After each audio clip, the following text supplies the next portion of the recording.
All right, welcome back. Namaste. Hope you got a little bit of a stretch in there and you are ready to rock and roll.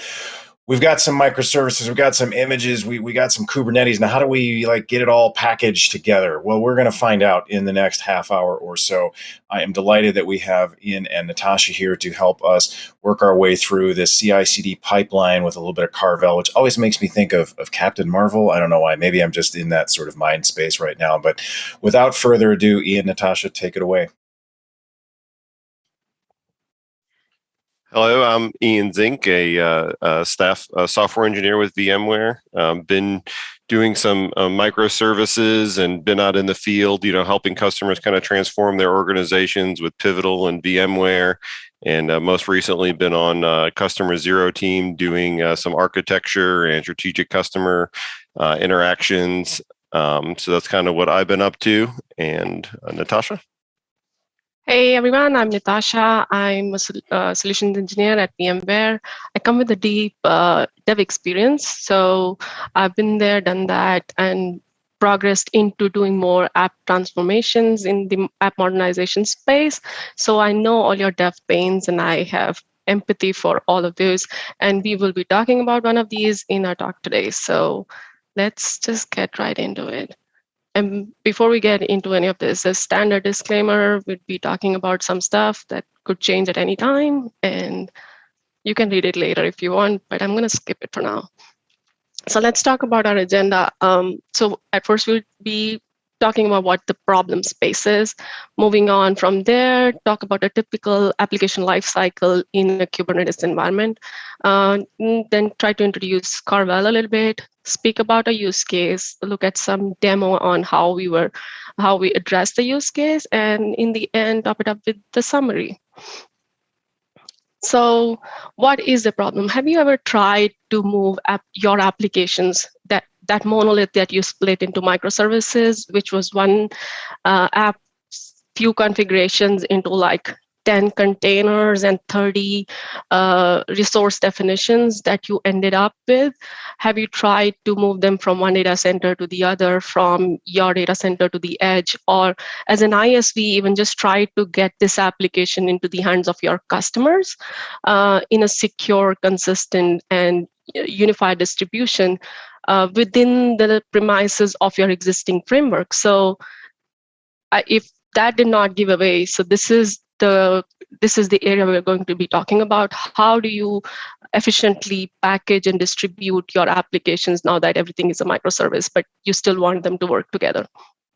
So we are dealing a lot with the Kubernetes and the resource definitions, and maybe sometimes even charts, right? So the chart lives in one storage, the containers in another, and then we are dealing with how to mirror what all the dependencies are. So you get what I'm trying to indicate, right? So with that said, and setting the stage, let's look at how your application lifecycle is. So at first, in this space, you would be authoring your application, right? Which consists of creating those images, consists of having the base resource definitions chalked out, maybe even templatize them a little bit. Then comes packaging, distribute, going on to a consumer or a customization space where it will be finally deployed to a cluster. So you end up with a bunch of customization and then finally deploy to the cluster. So we would be talking about this second area right here, about how to package and distribute. And with that, when we were looking into this problem, we were introduced to Carvel. At least I was introduced to Carvel, and I instantly fell in love with how Carvel is a composable Kubernetes tool suite. It addresses all of the things that you'd need for a Kubernetes application. So and these are just the four that I'm going to talk. There's more than the four, but let's just focus on these. So there's YTT, which is there for templating. Then there's Kbuild, which helps you build your images, helps to resolve them into their digest format. And then there is image package, which is the part or the key part of how you'd package your image and configuration together, and you'd relocate with that. And finally comes the K app. This is the part where you'd deploy your application as a single unit, you'd take whatever you have, like all the 10 different microservices, all the configurations, everything as a single unit, deploy in your cluster, be even able to inspect it, delete it as a single unit. So it's a great tool for that space.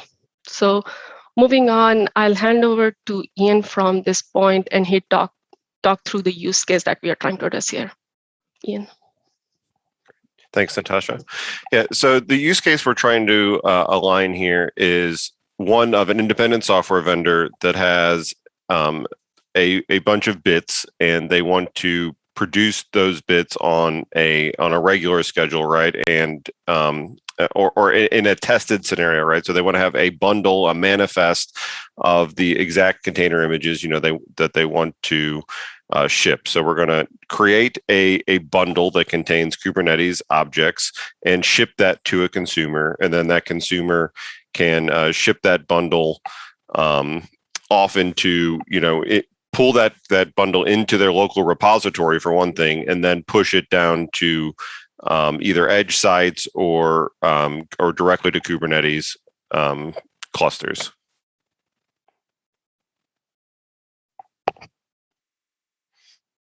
So this is kind of an overview of really what we're going to show you coming up here in the demo.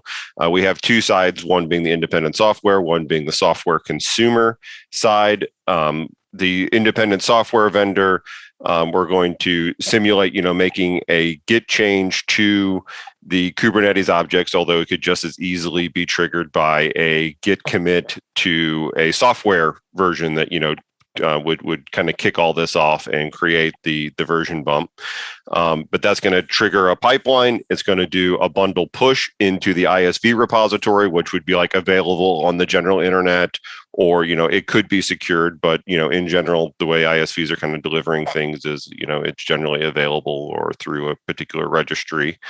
The consumer will be looking for new things arriving, and we'll actually take that bundle, extract it is what we're going to show, and then push it to a Git repository that Argo CD is looking at. And we'll be able to see exactly what change that the consumer made, and we'll be able to control exactly what versions are running immutably, because we're going to rebuild the container references to all be tied to SHAs, so that we have greater security and confidence in what our Kubernetes cluster is running.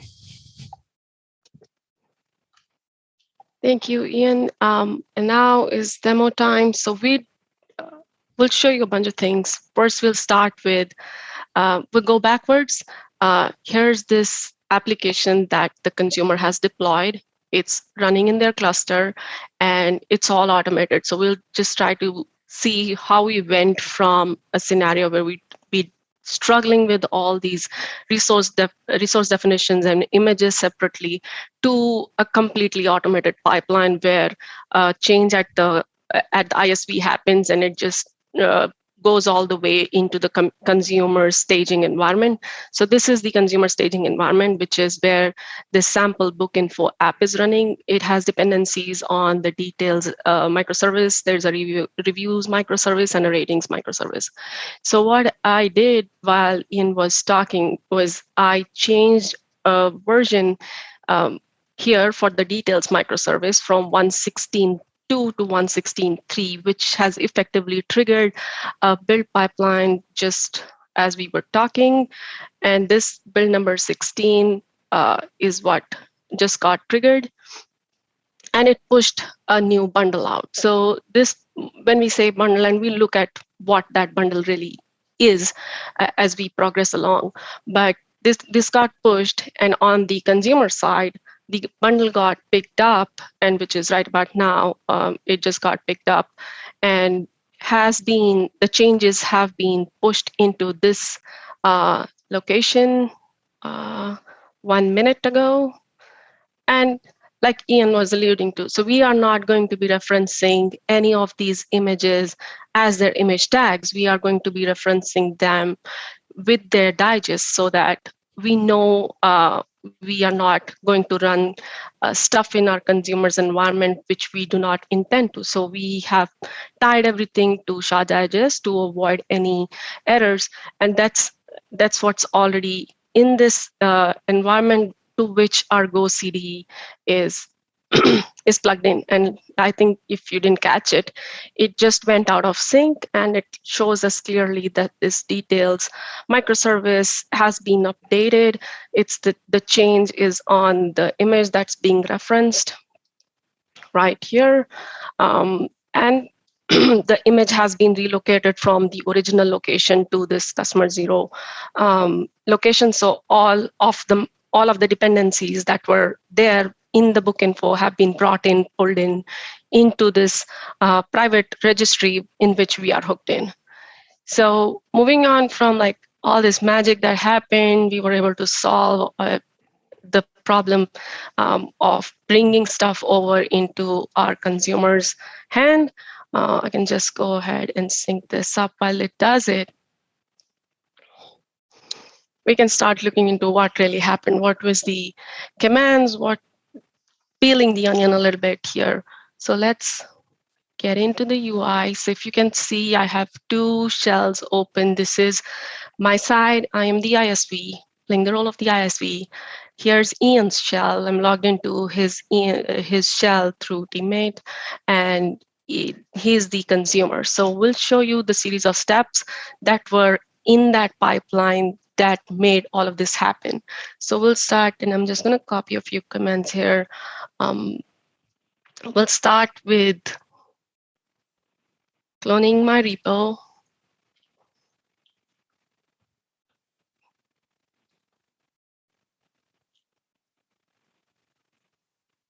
I'm just creating a folder that it expects, then just going to show what is there in that Git repo that I downloaded, essentially all the resource definitions that we're just looking in the browser. So from here, I run kbuild. Again, copying my commands. Just have 25 minutes. Great. And let me just show you what. So we ran kbuild. What it has done is it's created this images YAML file, which let's look into it, what that has. So it's referencing all these images on Docker Hub. So it's mapping that, you see that 16.3. So it's mapping that into the SHA digest because, like I said, we don't want to depend on tags anymore. Everything has to be SHA. This is my app. I tested it. I'm an ISV. I don't want my consumers to be like working off of things that weren't meant to be. So everything's mapped into a SHA. And with that, what I'm doing is I'm packaging everything in this directory, which is my resource definitions and this images YAML into a bundle, and I'm pushing it in my hardware registry. So that right there, the NV codes is where I have pushed my bundle into. And this would be the starting point for my consumer. So at this point, I'll hand it over to Ian to go through the consumption of this. Great, thanks, Nitasha. So Nitasha just pushed, my favorite app, the bookstore app, which is actually an app that I want to actually be able to use this scenario for in real life, because this whole by hand workflow can just work fantastic for like random YAML you want to splat into your cluster, and being able to manage it and kind of keep it locally. So the first thing I'm going to do is run the image package copy command. It's going to take that bundle that Nitasha just created, and it's going to copy it in from her harbor registry, her container registry, into my own container registry. So I'm going to run this real quick. And it's pulling. And let me see. You have an extra slash there, Ian. Oh, is there an extra slash? Oh, thank you.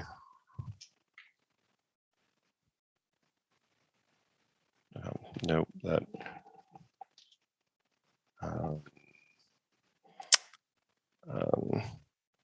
So let me just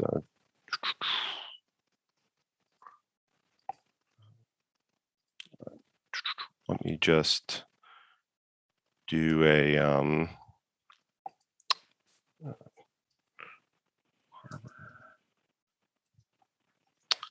so let me just pool. Let's see if this will work. It doesn't work.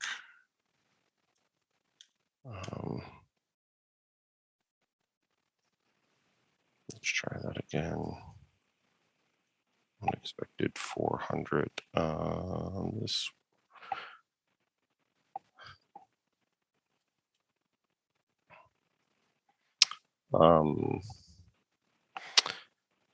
So what we wanted to show here was we're going to push that up to Harbor and create a bundle, and let me just get this directly from Nitasha's bundle instead, because it looks like for some reason my my registry has had a problem. So let me just do that instead.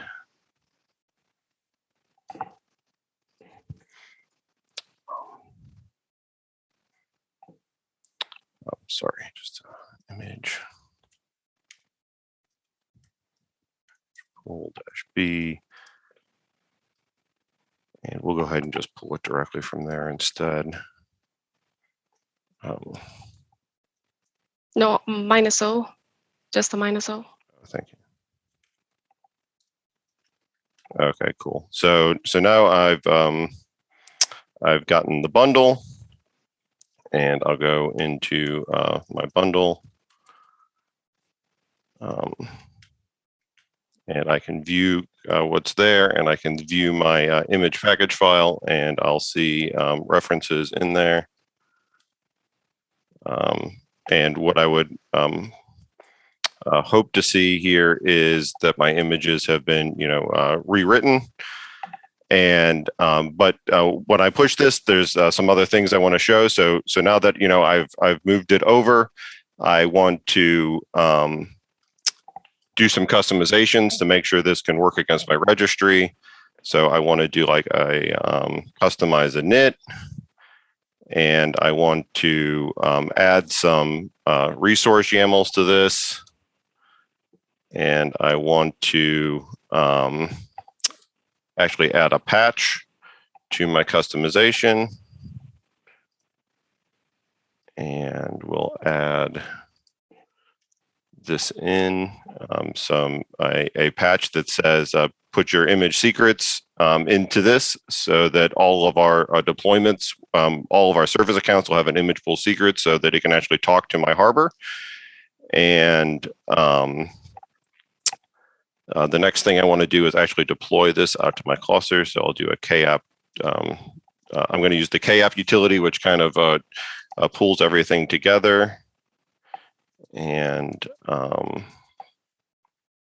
I want to run customize build, which will actually use my customization,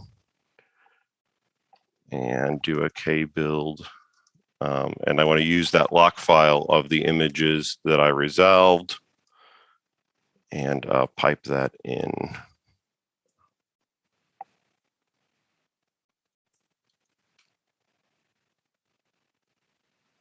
So it detected the state of my cluster needs a bunch of new things. That's cool. It'll go apply. And off it goes. And the cool thing about kind of this is that's what because I run this versus using KApp, which kind of wraps everything. I can kind of keep track of everything and see how it's going. And I can look at the book info and see it's all running, and that's cool. And so I successfully relocated my app, and now I can delete it as well. And there we go. Okay, thank you, Ian. Did we still want to test that it's come up fine on your cluster? No. Okay, so so from here, let's, in the interest of time, let's just look at what happened, what did not. So when the relocation happens, essentially what happens is you bring the bundle down, and it also brings all of these dependencies also in your registry, in Ian's registry, and we were having some trouble there. But this is from the pipeline that ran. So the manual one did not, but the pipeline did. So we see that it brought the actual original bundle, it brought all the dependencies, and when it deployed, like I said, we did look at what that manifest had. It was pointing to the customer 0 Carvel registry, and it was able to bring down the images from there. So that said, let's just go quickly sum it all up and see what we just saw. So what we just saw was how you could use kbuild and image package and just streamline your delivery of the software from the vendor to the consumer. And we also saw the nifty little tool that Ian showed towards the end called KApp, and how you could manage all of your app as a single unit. You could inspect, you could look into the app as a whole instead of looking into each deployment separately, each resource definition separately. So we also saw how we were able to, with the help of kbuild, map everything into their digest formats and avoid any errors that could have happened in this automated delivery. What also is interesting is that we saw that not with image package, what we've been able to do is have a single storage for all of your images and your OCI compliant into an OCI compliant registry for your images as well as manifest. So there's no need of 2 separate storages, and we were still able to get all of this done. So this is us just talking about these tools under the Carvel toolchain, but the Carvel team has also come up recently with an API management layer, which is a Kubernetes operator that you can deploy in your clusters, and it can be used by the application authors and consumers very natively within your Kubernetes environment. What Cap Controller is the API management layer, and Cap Controller has the ability to plug in into kbuild for build or something else, into image package for packaging or something else. And for templating, it can plug in to Helm templates, it can plug into YTT, and it just lets you use whatever tools you have or any of the tools that you need from the Carvel toolkit, and creates that abstraction for your authors as well as consumers. So do check that out on carvel.dev/cap controller. Here's links to our Git repos. There's all the Jenkins pipelines are there, and you will be able to also look at all the commands that we used, all the image package, kbuild, cap, everything's in there. And with that, it concludes our talk. Thank you very much, and we'll see you in the chat and the follow-up Q&A session. All right, fantastic. And please do, if you have questions, head on over to the Q&A where we can continue the conversation. I want to thank you two very much. That was awesome. A good reminder that the whole purpose of this is getting code to production. All right, well, once again, let's get up, stretch our legs a little bit, top up your beverage of choice, and we're going to come back with a topic near and dear to my heart, observability.